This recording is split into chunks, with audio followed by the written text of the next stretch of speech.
Hello, hello, Virgo Collective, Sun, Moon, and Rising. Ako po si James. Kumusta po kayong lahat? And welcome po sa James Tarot PH. Ito po ang inyong detalyado, komprehensibo, at hindi beten na weekly reading for September 22 hanggang 28. Sa mga kapwa ko Virgo, nag-celebrate today ng birthday. Happy birthday po.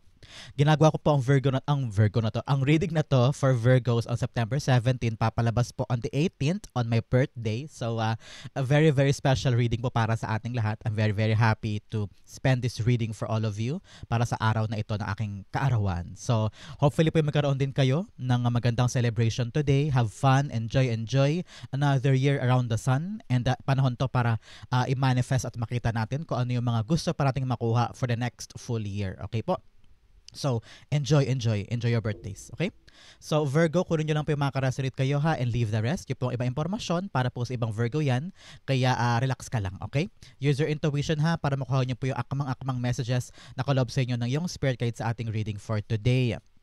So Virgo, thank you again for all of your donations. Pa-birthday mo na sa akin yan. For donations, for not skipping the ads. The simplest way po para supportahan ako every time na meron po tayong free readings para sa mga kapwa ko Virgo. So from the bottom of my heart, thank you again Virgos for not skipping the ads. So, ano naghihintay sa inyo ngayong buong September 22 hanggang 28? Inhale. And exhale. At the center, your core energy, you have the 10 of Swords. Wow, huwag mo katakutan. This beautiful end of a cycle this time. Especially pa patapos tayo ng eclipse. So mamaya pag-usapan natin yan. In the area of what you want, you have, wow, the Temperance card. Lovely. In the area of what you need, you have the 8 of Swords. Ooh, napakaganda. In the area of what's affecting your current energy, wow, 9 of Cups. Alam mo na Virgo, kung lagi po kayo nanonood sa akin, kapag nakita mo si 9 of Cups in any of the reading, kailangan mo na mag-wish. So ngayon, close your eyes, concentrate, at i-wish mo na yung wish mo because your spirit guides or angel guides are around you today, feeling the frequency and energy of your prayer para mabilis yung mapataas sa langit at matupad agad. So congratulations, a wish fulfillment is coming. Ito yung mag-influence dito. Kaya tapos na yung paghihintay, something is coming. Mamaya pag-usapan natin yan in detail mode. In the area of your near future, you have the 3 of Pentacles. Beautiful.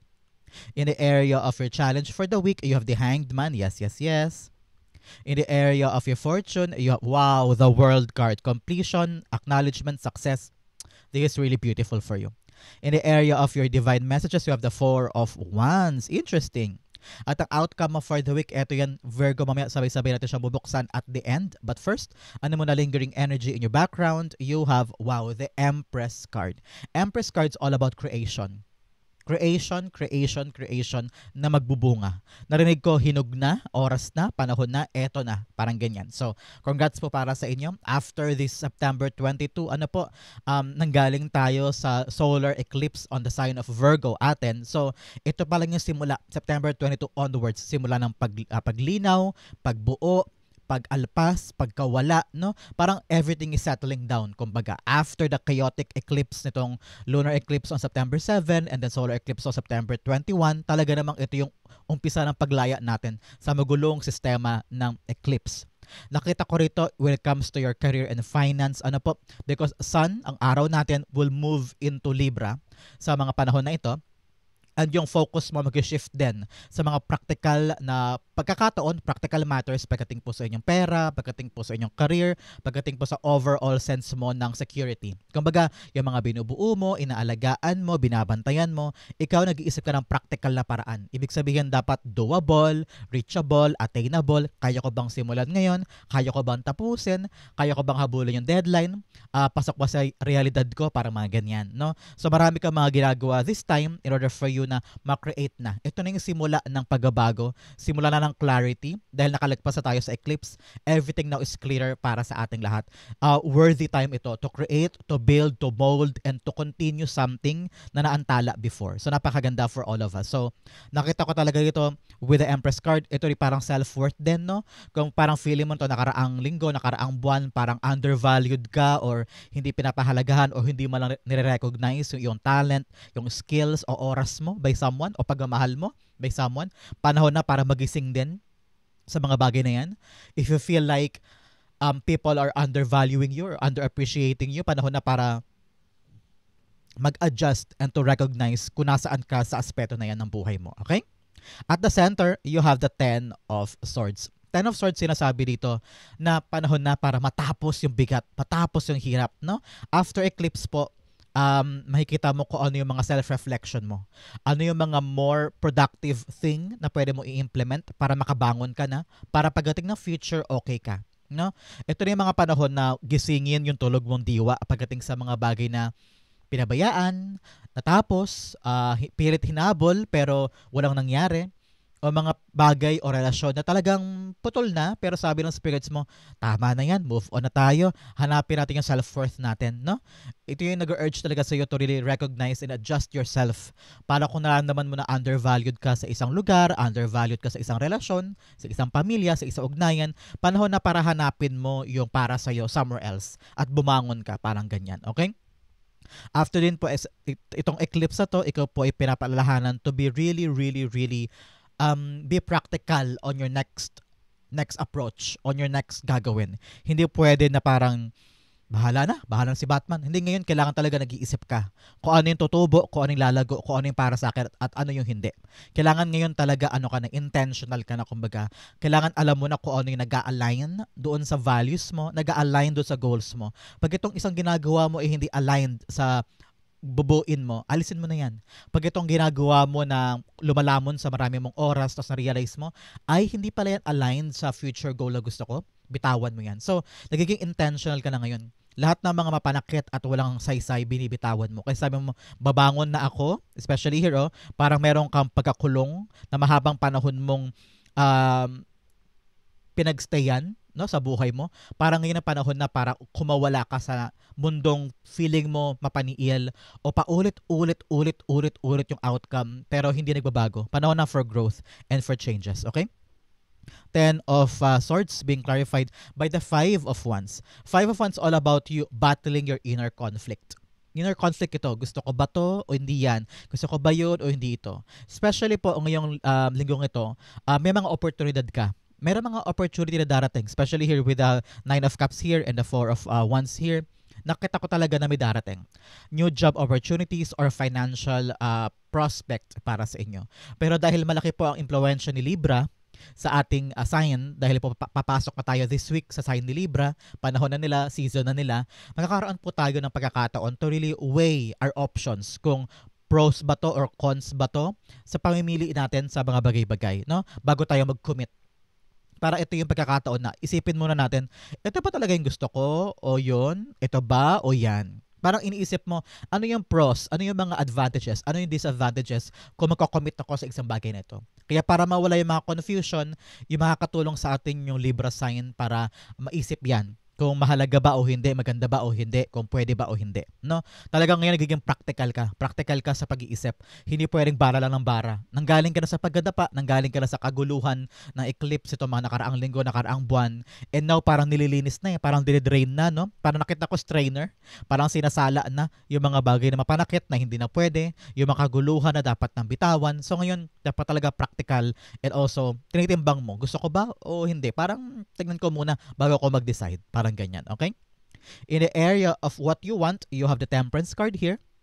Yung Temperance card sinasabi dito na you want just to get over with yung mga bagay-bagay na mahirap. Gusto mo matapos na, gusto mo magawa na, makuha na, no? Because some of you parang ano ba yun, nakakapagod, napakahirap, no? May kinecreate ka, you want, parang, may nakita ko na parang gusto mo magpakahinahon pero lagi lumalabas yung hirap, yung frustration, yung disappointment sa mga ginagawa mo na parang ang hirap-hirap, ang tagal-tagal.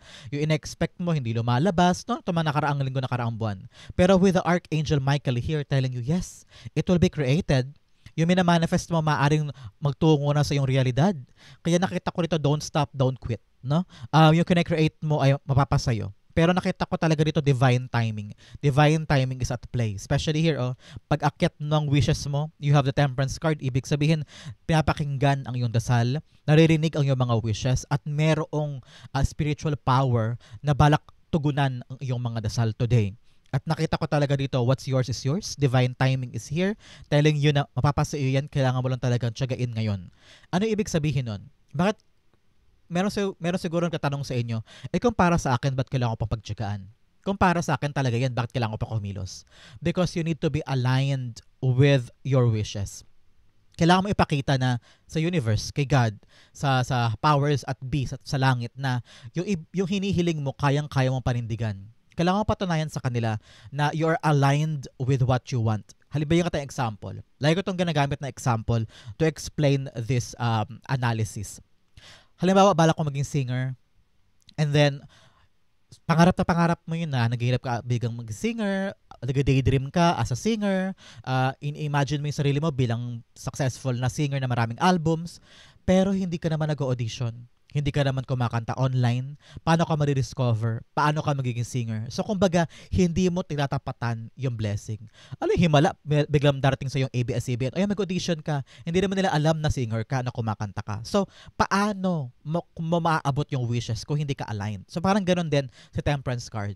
Your hard work is your reflection and your ticket para maabot yung manifestation mo.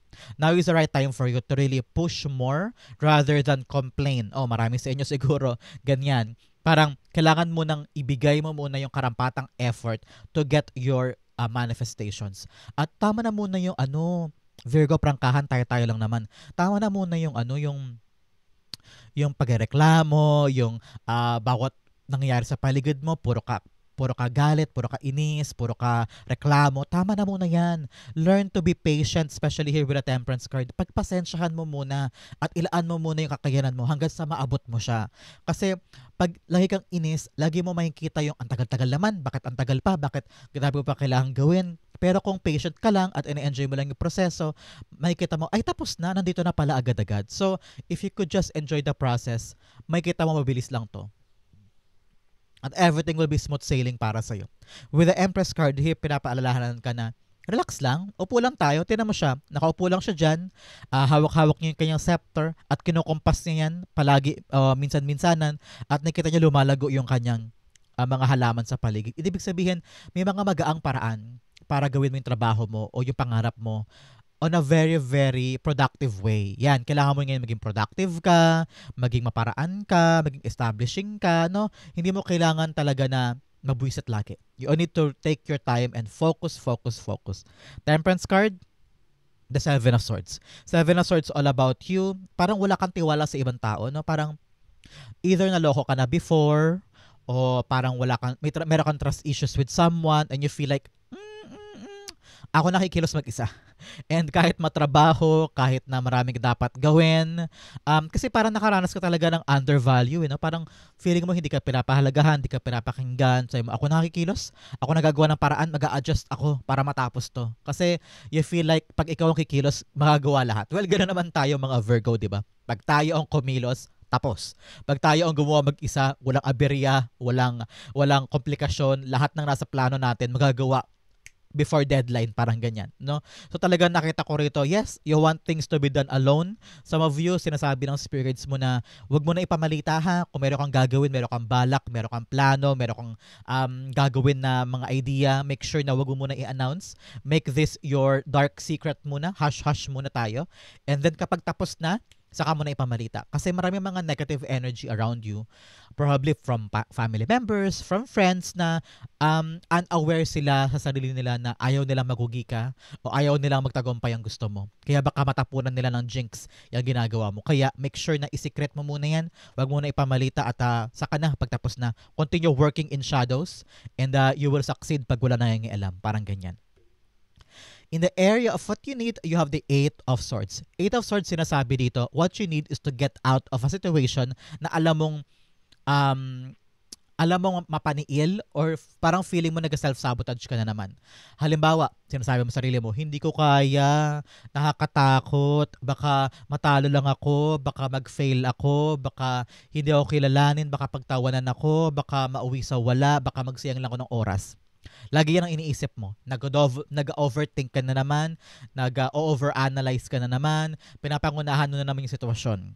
Itapon mo sa area yan, itapon mo sa bintana yan. Especially papasok tayo sa buwan ng Libra, sa mga season ng Libra. So, tungkol to sa balanse ng buhay mo. Hindi pwedeng laging takot, hindi pwedeng laging may pangamba ka o may duda ka sa sarili mo. Kapag lagi yan ang pinapamayani mo, paano ka mag-grow? Paano mabubuo yung bagay na kine-create mo this time kung laging nauuna yung nega? panahon na para makuha mo yung support system mo na tutulong sa'yo, no?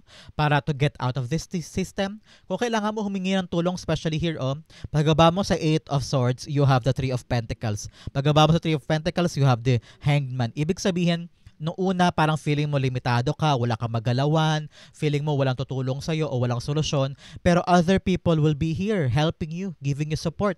And that support will give you clarity na parang, kaya ko pala, madali lang pala, ang kailangan ko lang pala humingi ng tulong sa ibang tao. Kasi parang, I know, sinabi ko sa inyo kanina, parang gusto mo in the area of what you want, doing things on your own, doing things on your own volition, on your own initiative, kasi pag marami nang alam sa paligid, lalong gumugulo.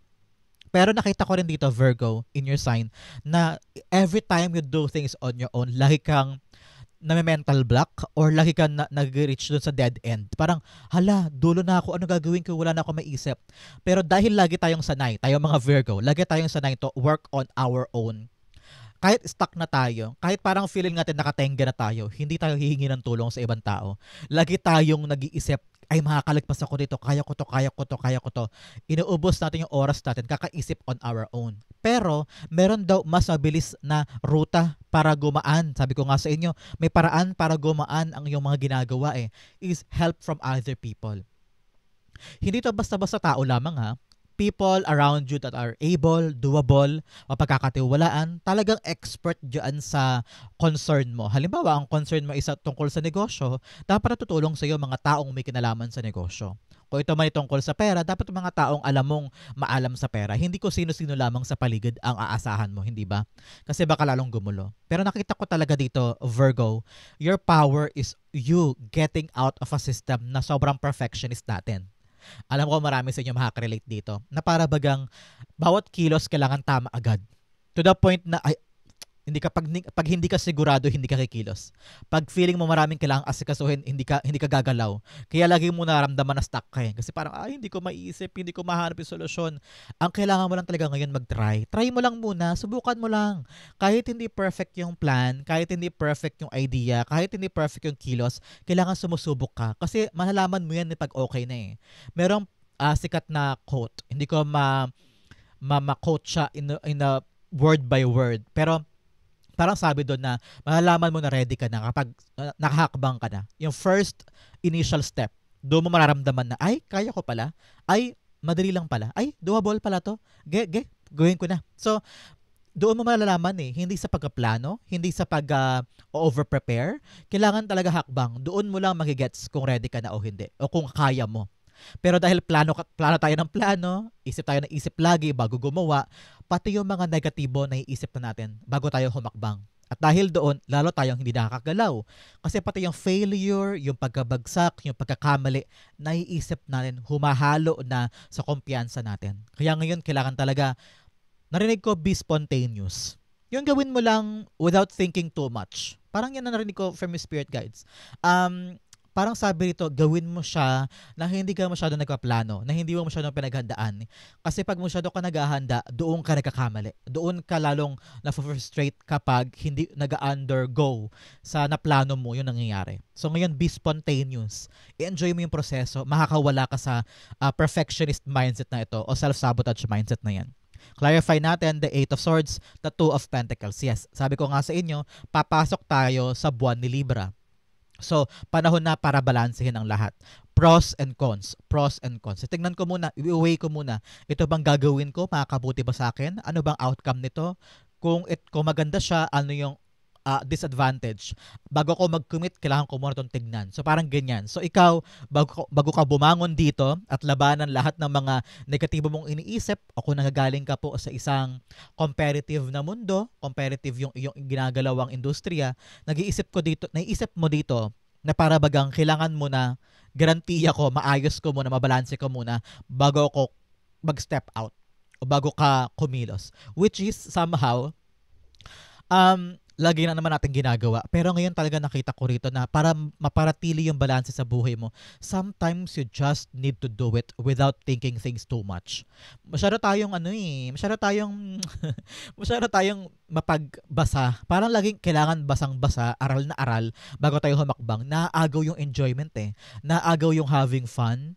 Lagi tayong seryoso, lagi tayong on the dot, lagi tayong dinumero, lagi tayong perfection. To the point na pagtapos na pagod na pagod ka rin, parang hindi mo na nanamnam yung ginawa mo. Kaya ngayon, work hard, play hard ha. Hindi pwedeng nakatuto ka lang sa isang bagay at doon mo sinasayang ang lahat ng oras mo. Kailangan matuto kang sumayaw sa buhay ngayon this time, Virgo. Alam ko na workaholic ka, alam ko na kung ano yung nasa isip mo, gagawin mo agad-agad. Pero panahon na to para kumawala yung puso mo, maging bata ulit, maging masaya ulit, humilos ulit ng may galak sa puso. Especially here in the area of what's affecting your current energy, you have the Nine of Cups. Wish fulfillment. Palakpakan tayo. Okay? Nakikita ko talaga if it's all about job, it's all about opportunity, may darating. No? May darating na mga wishes para sa'yo na magpapabangon sa buhay mo this time. Sabi mo panahon na para i-align ang sarili ko. Especially po, sabi ko nga sa inyo, kailangan this time intentional ka. Okay? Act intentionally in your professional and your financial life. Kailangan mo mag-commit na aligned do sa values mo at saka sa goals mo. Kung itong bagay na ito ay hindi aligned sa gusto ko, bitawan. Because pagod ka na, hirap ka na, hintay ka ng hintay. Sa ma-view, parang waiting for an announcement, waiting for a go signal, waiting for a good news, na para bang ang tagal-tagal na. Tapos nalilito ka na kung hihintayin ko pa ba, mag-move forward pa ba ako, may aasahan pa ba ako, and panahon na para ibangon mo ang sarili mo. Kung merong mga bagay na nadulot sa atin na maganda, yung solar eclipse itong September 21, pati nung lunar eclipse ng September 7, it's all about us getting out of the chaos sa mga bagay-bagay na sobrang malabo, sa mga bagay-bagay na ilusyon sa buhay natin. Halimbawa, yung isang bagay na to, isang aspeto na to, matagal nating hinabol, matagal nating ginustong kunin, pero na-realize natin today during the eclipse na, ay, bakit ko ba hinabol-habol yun? Pinahirapan lang ako nun. Nagsayang ako ng oras, hindi pala para sa akin yan, hindi na aligned sa gusto ko. Panahon na para kunin mo naman yung mga bagay na magbibigay sa'yo ng kasaganahan at magandang buhay. Panahon na para tigilan na yung mga bagay na hindi para sa'yo. At dapat yan ay magsimulang maging malinaw sa isip mo bago mo aksyonan. Kasi nasa challenge mo si kalinawan eh. Either, alam mo na ito totoo pero ayaw mo aksyonan kasi nanghihinayang ka. Sabi mo, ay sayang kasi baka bumalik pa. Ay sayang baka mamaya marami lang silang ginagawa. Babalikan din ako noon. O baka mayroon pang slot sa akin dyan. Baka pwede pa ako dyan. Hintayin ko na lang. Kakahintay mo kahit alam mo naman na wala ka nang aasahan. Nandito ka pa rin, nakalugmok ka. Panahon na para luminaw ang isip at sugurin yung mga bagay na bago sa buhay mo at tuparin mo yung mga pangarap mo on a different level, on a different way. Because nakita ko talaga with the Empress card, kaya mo eh. Kaya mong i-shift yung focus sa mga bagay na practical, sa mga bagay na kaya ngayon at sa mga bagay na nag-work. Pag alam mo yung isang bagay hindi nag-work, kahit anong gawin mo, tigilan na yan. Doon ka pumunta sa mga bagay na gumagana at doon mo pamayanihin yung abundance in your life. Whatever works for you, doon ka kumapit. Nine of Cups, the Fool card. Yes, wow. Ito na talaga yung bagong simula mo. Full card, katapusan na ng problema, katapusan ng bigat, no? Lahat na ng pasakit dinanas mo, ito mga nakaraang linggo, nakaraang buwan, panahon na para bumangon ka at meron kang bagong simula here because of a wish na gusto mong tuparin. Halimbawa, gusto mo na lumipat na ibang kumpanya, pangarap mo na makalipat sa ibang department, kung ano man po yung pangarap mo. Halimbawa, pangarap mo nang magtayo ng sariling negosyo kasi natanggal ka halimbawa sa trabaho na 10 years mong pinagtrabahuhan, nasaktan ka doon, nalugmok ka talaga na parang sobrang painful. Sabi mo, paano na yung pamilya ko? Paano na yung pangarap ko? Nilaan ko lahat dito. Paano na? And then, biglang nagkaroon ka ng fire sa iyong isip, a spark of an idea na parang sabi mo, lalabanan ko to, tatalunin ko tong pagkagulugmok ko, hindi ako mag-give in, hindi ako papatalo sa hirap na to. Yun. Meron kang bagong simula. At ngayon, balak mo nang buuin yung mga pangarap mo. Kung saan doon fulfilling, satisfying, kontento ka, at talagang mararamdaman mo na masaya ka dito. So congrats po. You're on a different place now. From luksa, from pagkabagsak to really a life-changing moment. So napakaganda for all of us. Bagong simula, bagong pagkakataon, natutubo na ngayon. Okay? In the area of your near future, you have the Three of Pentacles. Especially po ngayon, panahon na para po i-establish mo yung mga clear agreements mo ha with your relationships. Pwedeng sa pamilya, sa trabaho, sa kanegosyo, sa ka-workmate mo, no? Dala po ito ng eclipse. After eclipse on September 21, magkakaroon ka na ng mga tsansa or malawak na pagkakataon because this week is really a time for establishing good agreements. Halimbawa, sa karelasyon, sa ka-agreement mo, meron ka bang ka-negotiation or kontrata, yan. O kaya meron kang grupo na kailangan mo maging team player, team doer, kailangan na lakas mo, kailangan na idea mo to really cooperate and collaborate. Panahon ito, after the eclipse, to really have a fruitful at magandang outcome sa grupo mo o sa ginagalawan mong sistema or ginagalawan mong circle, okay? Ngayon din po, you're being advised to redefine your boundaries. May mga bagay doon na parang wag mong hayaan na minamaliit ka. Wag mong hayaan na tinatapak-tapakan ka o ini-invade yung privacy mo o parang ginagaslight ka sa view parang may mga aggression pa. Parang very, very passive-aggressive sila sa'yo. Panahon na para ilagay mo yung boundaries na yan at magkaroon ka ng clear agreement. O, hindi pwede to, ito pwede to, o sobra na yan, ako na gumagawa ng trabaho mo, tama na yan. Parang ganyan. Learn to acknowledge ko ano yung mga bagay na hindi mo hahayaang mangyari palagi na before hinahayaan mo. Halimbawa sa katrabaho, lahi kang chinichismis o kaya sa kaibigan na lahat na lang ng utang sa'yo kinuha, parang imbis na kaibigan, parang hut-hutan ka pa, parang ganyan. So, make sure na may boundaries ka. And this is the right time for you to renegotiate, no? Negotiate your commitment to ensure you have strong support to help you. Nakita ko rito na kung ano yung sisimulan mo, dapat alam mo na meron kang backer. Meron kang mga tao na susuporta sa'yo in this fight. Kasi kung ikaw lang sa grupo na yan ang lumalaban o merong tiwala doon sa idea ninyo at iiwanan kanila sa ere, kailangan ngayon tumbukin mo. Suportado ba ng lahat itong plano natin? Lahat ba ay parang one for all for one ba dito lahat tayo? Ako ba ay solo lamang na akala ko grupo tayo pero hindi? So panahon na para kilalanin mo yung suporta ng grupo mo sa'yo o ng pamilya mo sa'yo para yung kine-create mo ma-move and maging satisfaction at para maging satisfying. Ano satisfacting? Sorry po sa aking grammar today ha. Eclipse pa kasi. So pagpasensyahan mo na. So sabi nito, para maging satisfying at maging fulfilling sa'yo yung outcome ng ginagawa ninyo, kailangan talaga tapat ka at alam mo yung page. Nasa same page ba kayong lahat ng mga kagrupo mo, ng mga kasamahan mo dyan? Baka mamaya kanya-kanya kayo o may politics kayo sa bawat isa. So make sure na lahat gamay mo para matapos tong ginagawa ninyo. Okay? The Three of Pentacles, you have the Eight of Pentacles. Yes, it's all about what you're doing this time. Whether trabaho mo to o negosyo, kung ano man po yung pinagkakaabalahan mo. Na para bagang sabi ni spirits mo, mas magandang okay kayong lahat at nasa same page kayo, iisang grupo kayo para matapos yan. Kasi nakita ko may delay, matagal lang inaasikaso yan, matagal lang ginagawa, whether nagka-renovate ka ng bahay, o may pinapagawa ka sa negosyo mo, o sa trabaho, meron kayong task. Pero para ang hirap-hirap disiplinahin o mag-come up on a unifying force sa mga grupo na ito. Paano na to work on that? Because nakasalalay dyan yung completion at tagumpay na ginagawa nyo this time. But wag mag-alala, dahil nasa area ng fortune mo si world card, ibig sabihin success. Complete, maayos, ma-create yung kine-create mo. So congrats po sa inyo. In the area of your in the area of your challenge, you have the unknown. Uncertainty is the only certainty there is. Surrender, curiosity, faith. Yes, kahit na hindi mo alam ang gagawin dako paroon, kahit na marami kang takot, marami kang duda, pero kung panahon na sa'yo para bumangon at alam mo sa puso mo na babangon na ako, ano man ang mangyari, hindi ako sure, pero go, gagawin ko to. That is your power. Kahit na unknown, hindi ka sure, unclear, pero kung may tawag ang damdamin, makakaya mo. Another message, you have control issues.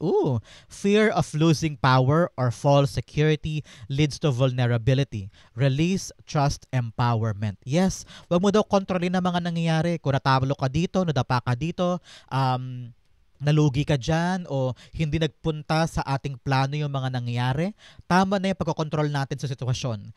Sabi ko nga sa inyo, be spontaneous. Kung ano yung nangyayari, kung ano yung umaandar, hayaan mo. Let it happen, let it go. That is divine timing working on us. No? Sabi ko nga sa iyo kung para sa iyo, para sa iyo. Pero kailangan mo pa rin kumilos para patunayan kay universe na deserving ka do sa blessing para kapag dumating, hindi siya mawawala agad o hindi siya nag-vanishing mirror, kumbaga. So, kailangan nandun yung power mo to really align yourself para mapakinabangan mo for a very long time yung blessing na hinihiling mo at yung bagong simula na gagawin mo. So enough controlling ha. Let it flow, let it go. Huwag ka na magpaka-perfect dyan. Hayaan mo umandar ang dapat umandar. With the hanged man here, dyan nag-uugat yung delay mo eh. May delay ako nakita dito eh. Kasi hindi ka pa nalilinawan. Kaya ka hindi makaaba-abante sa isang bagay dahil kumakapit ka pa rin sa mga mali mong pinapaniwalaan. Halimbawa, merong bagong trabahong pumapasok sa buhay mo, pero dahil asang-asa ka pa rin do sa lumang trabaho na wala na mangyayari, hindi mo ma-appreciate yung bagong dumarating.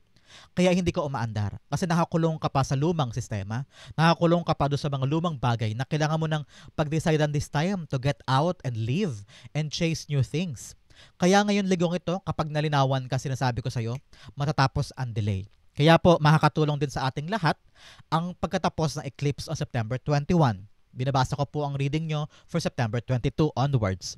So, sabi rito, talagang may lino darating. Ang tanong, a-actionan mo ba yung pagkalinaw na yan or magpapaka-stubborn ka ulit Virgo at sabihin mo, ang gusto ko ay gusto ko.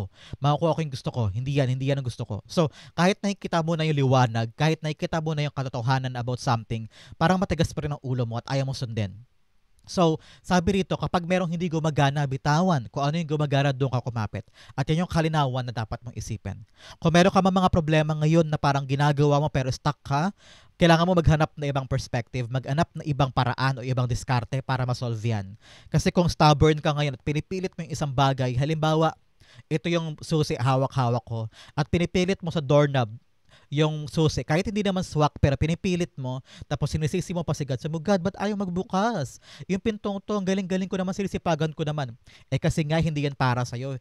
Pinipilit mong buksan. So, parang ganyan. So, don't knock on a door na alam mong hindi para sa'yo. Okay? Hanged man, Ace of Swords. Yes, parehong cards all about clarity of the mind. Okay? Makakatulong po sa atin ang kalinawan ng eclipse this September 21. Both cards are telling you, hoy, kailangan linisin ang isip. Kailangan mo nang harapin ang katotohanan about something na magpapabago sa kapalaran mo, magpapabago sa andar ng binubuo mo, at magbibigay sa iyo ng kaparatagan ng puso na parang, ay, okay, wag ko na pala ituloy yan, di pala yun para sa akin, move on na ako, parang mga ganyan. So, really time for you to really reevaluate and check yung mga bagay na pilit mong ginagawa na hindi na para sa'yo. In your fortune, you have protected by angels. Yes, you are cherished and by the angels. Especially here, Archangel Michael is protecting you and guiding you. Congrats po. Another message, you have solitude. In silence, peace prevails. Kung meron ka daw mga pagkakataon na mag-solo muna ngayon, get out in your own time, on your own schedule. Magkaroon ka ng mga time para makapag-isip ka, para maging maliwanag sa isip mo, especially here with the Hanged Man and the Ace of Swords, parang kailangan talaga ng mga moments of clarity for you eh. So kung ang paraan mo para malinawan ka ay maggala mag-isa, mag-travel mag-isa, mag-malling mag-isa, or matulog, o kaya magkulong sa kwarto. Yan yung mga pagkakataon na kailangan mo, no? In the area of your fortune, you have the World card. World card, huwag ka mag-alala. Meron kang gagawin ngayon. May kinecreate ka na successful. So, kung pabangon ka pa lang ngayon, away from luksa, away from dusa, talaga namang magandang simula ang papasok sa'yo. You are now completing a cycle. Tapos na yun. Tapos na yung hirap natin, palakpakan tayong lahat. Tapos na lahat ng pinagdaanan natin doon. Enough na yon. Now entering na tayo sa bagong simula ng buhay natin. Kung saan, dito malaki ang chance mo na baguhin ang kapalaran mo. Kaya, whatever trying to do for yourself, bagong simula, nakita ko parang bagong diet, bagong exercise routine, pinapaganda mo yung buhay mo eh. Pinapaganda mo yung sarili mo eh. Para sa bagong pagkapasok na ito, ng bagong cycle, okay ka. Okay? The World card, pwede rin magbabakasyon some of you para mag-travel, whether going abroad, going to a different place, different career. May traveling ako nakikita na magiging mabuti para sa inyo. But for some, nakita ko rito na makukompleto mo ng isang bagay. Kaya, no need na para ikaw mag-worry. Okay? World card, Six of Cups. Yes, completion of the past. Because Six of Cups is a card of nostalgia. Card of the past. Card of something na dapat tapos na, dapat nire-reminisce mo na lang sa isip mo, pero wag nang balikan. Panahon na para isara yan at makasara mo na yan. Moving forward na tayo to brand new adventure. Okay? In the area for divine messages, you have work through your fears. Yes, ito yun. Yung mga takot mo, yung mga kaba mo, labanan mo yan. Another message, nothing will come of the situation. Yes, yung mga takot mo, walang papapatunguhan yan. Ang sinisira lang yan, mood mo, diskarte mo, outcome mo, yung pera mo, yung pag-grow mo. No, kung puro katakot, hindi ka mag-grow. Especially here with the Four of Wands. Paano mo maaabot ang mga pangarap mo? Because Four of Wands is a card of destination, card of celebration, milestone, bagong yugto ng buhay. Kailangan daw naka-eyes on the prize ka. Alam mo kung ano yung gusto mo, alam mo yung ayaw mo. Kaya nga sabi ko sa inyo, work intentionally. Kailangan naka-align sa gusto, sa values, at saka sa goal yung gagawin ko ngayon eh. Kung marami kang distractions here and there, paano mo matutumbok tong bagong yugto? So kailangan talaga focus ka at nakatuon yung mata mo doon. Okay? Ngayon, kailangan mo din mag-self-reflect. Pagkatapos po ng eclipse o September 21, panahon mo to para maging productive ka at tignan mo kung ano yung mga bagay na pwede mong i-implement sa buhay mo today na makakabuti sa'yo kumpara noon. Okay? Magandang time to for you. The Four of Wands, the Hierophant. Yes, pag-angat ng iyong buhay. Reaching a new milestone, a higher frequency, higher level ng buhay mo. Nag-uugat yan sa mga natutunan mo in the past. Your wisdom, your knowledge, lahat ng mga bagay na talagang na-experience mo na tumatak sa isip at puso mo, makakadagdag yan para sa bagong yugto ng buhay mo. Hindi mo na babalikan yung pagkakamali, hindi mo na babalikan kung saan ka nadapa, kung saan ka fall short, no? Kasi you're full of wisdom this time.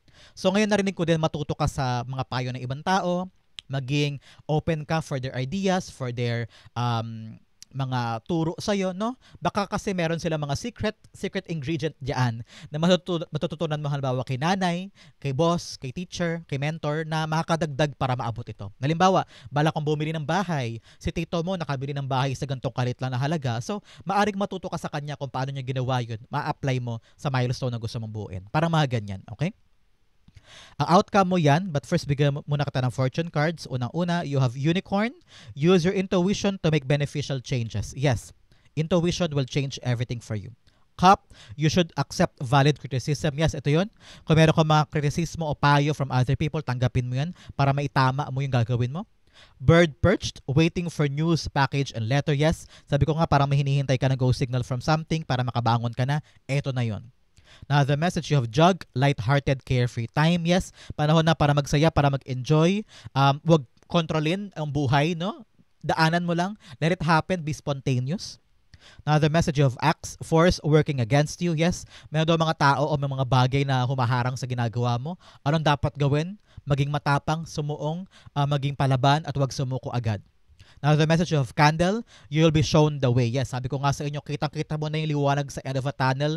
Ikaw ang kailangang kumilos para pamunta doon. Huwag kang panghinaan ng loob, okay?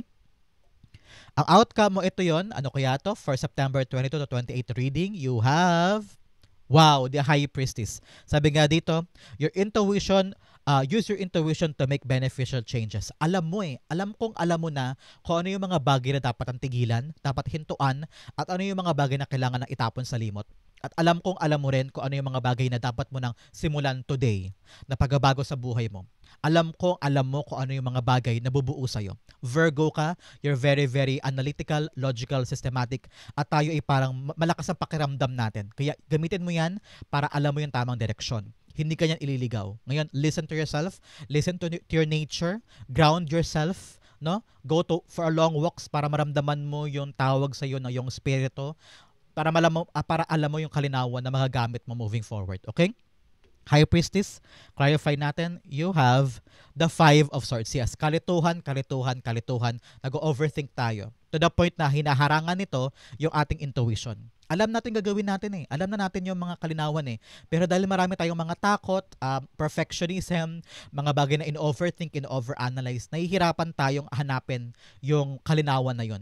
Kaya ngayon, meditate, concentrate. Sabi ko nga, go for long walks, mag-isa ka, go to the park, go to the bench. Kung ano yung mga hilig mo nagpapakalma sa'yo, gawin mo yan para lumiwanag ang isip, lumiwanag ang damdamin. Ito talaga challenge sa'yo For the week, kalinawan ng isip Para pumasok na sa'yo yung intuitive downloads of intuition, kung ano yung next big step mo na bukal sa puso mo.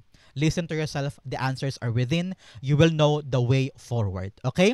Virgo, that is your September 22 to 28 reading. Sa po ka nakrasary, sa po nakarelate, comment down below. Thank you again for watching hanggang dulo. I love you. This has been James sa James Taro page. Have a lovely day, everybody. God bless everyone.